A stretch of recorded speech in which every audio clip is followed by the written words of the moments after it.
They called us weak.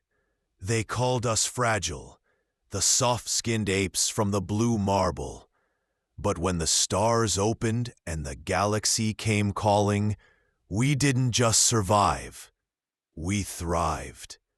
And now they're coming to us for help. Because when it comes to protecting the most precious thing in the universe, we are the last line of defense. It started with a distress beacon, not from humanity, but from an alien species known as the Vorthon. The Vorthon were apex predators from the planet Zirak, a volcanic jungle world where survival was earned, not given.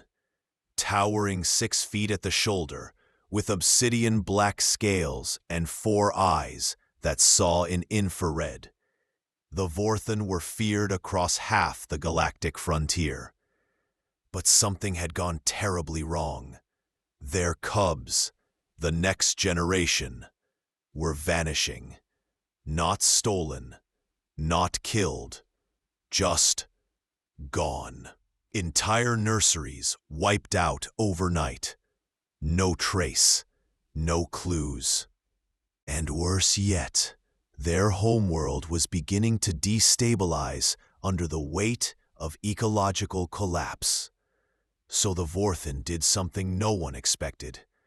They came to Earth. The United Terran Alliance scrambled to respond. A diplomatic summit was hastily arranged aboard the orbital station Aegis Prime, a neutral zone where representatives of over 50 intelligent species convened. The Vorthon delegation arrived with honor guard and ceremony. Clad in ceremonial bone armor, they spoke not in words, but in harmonic growls translated by neural implants. Their request? To place their remaining cubs under human protection. The room exploded in protest. "You trust the humans?" barked a reptilian Zalari general. "They barely survived their own wars." "They are soft," hissed a Mern diplomat, her bioluminescent tendrils flaring. "Too emotional." But the Vorthon leader, Karvak, silenced them all with a single phrase.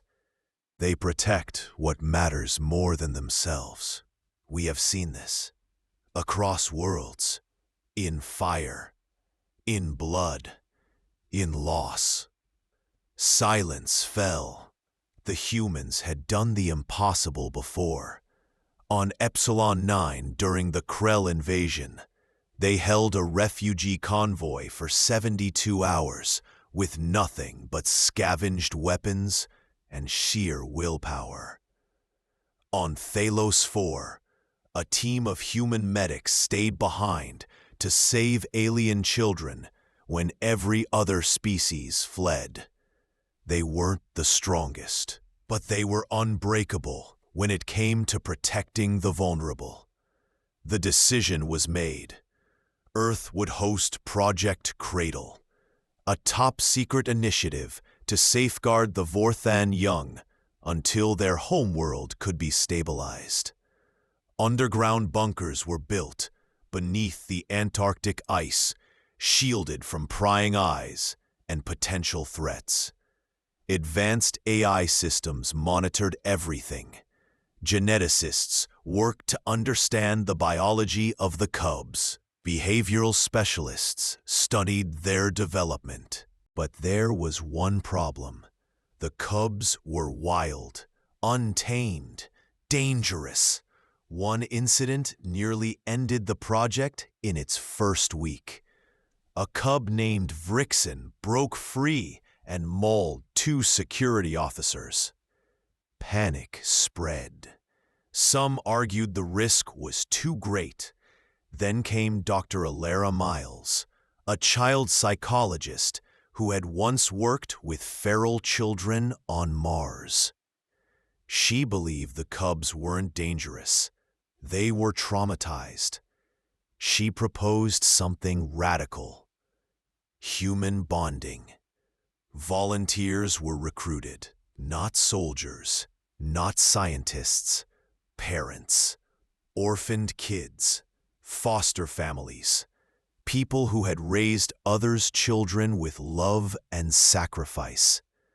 They lived with the cubs, played with them, taught them language, music, even stories. Slowly, the aggression softened. The howls became laughter. The claws learned to draw pictures instead of wounds. One child, Liam, formed an unbreakable bond with Vrixen. They played games, shared meals, even slept together.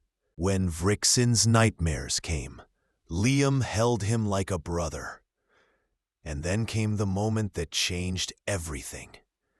A rogue faction of Zarathians, xenophobic zealots who believed no species should mix, launched a surprise assault on the facility. Missiles tore through the ice. Security forces fought valiantly, but they were overwhelmed. The cubs were being rounded up for transport when the alarms blared. The main reactor was failing. It would detonate in 7 minutes. Everyone was ordered to evacuate, but Alara Miles refused. She ran back inside. So did Liam. So did dozens of others. While the military tried to hold the line, civilians formed a human chain around the nursery. They shielded the cubs with their bodies. As the walls cracked and flames licked the halls, the only sound was singing. Soft, trembling lullabies echoing through the chaos. Then came the roar. Vrixen, now fully grown, burst through the rubble, eyes blazing with fury. He tore through the invaders with a ferocity never seen before. One by one, the other cubs joined him, fighting not just for survival, but for family. The battle turned. By the time the reactor reached critical mass, the last of the attackers had been driven off or killed. And then, Alara activated the emergency escape tunnel. Everyone made it out. Just seconds before the base collapsed into molten ruin. When the dust settled, the galaxy watched in stunned silence. The Vorthan had sent their cubs away because they knew they couldn't protect them. But the humans? They protected them anyway. Not for politics, not for power, for love. The Vorthan leader Karvok returned to Earth personally. He knelt before Alara and Liam, touching his forehead to theirs in a gesture of deep respect. "You are not our allies," he said. "You are our kin.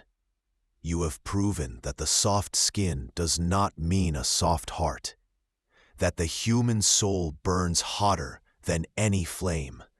From that day forward, the Vorthan declared Earth a sacred protectorate. They pledged eternal allegiance to the UTA and began rebuilding their world with human aid. Other species took notice. Soon, more requests came. Requests to shelter orphaned alien children, to train guardians, to teach empathy across cultures. The Human Family Program was born. Years later, the Antarctic is quiet again. But beneath the ice, a new city rises, Sanctuary Base. It's home to hundreds of alien children, raised by humans from every corner of Earth. In one room, a young girl teaches a group of hybrid cubs how to play piano. In another, a boy from Nairobi reads bedtime stories to a dozen wide-eyed alien hatchlings. And in the center of it all, A mural stretches across the wall. Humans and aliens, hand in claw, standing together. Beneath it, a plaque reads, "To protect life is noble. To protect those who cannot protect themselves, that is divine."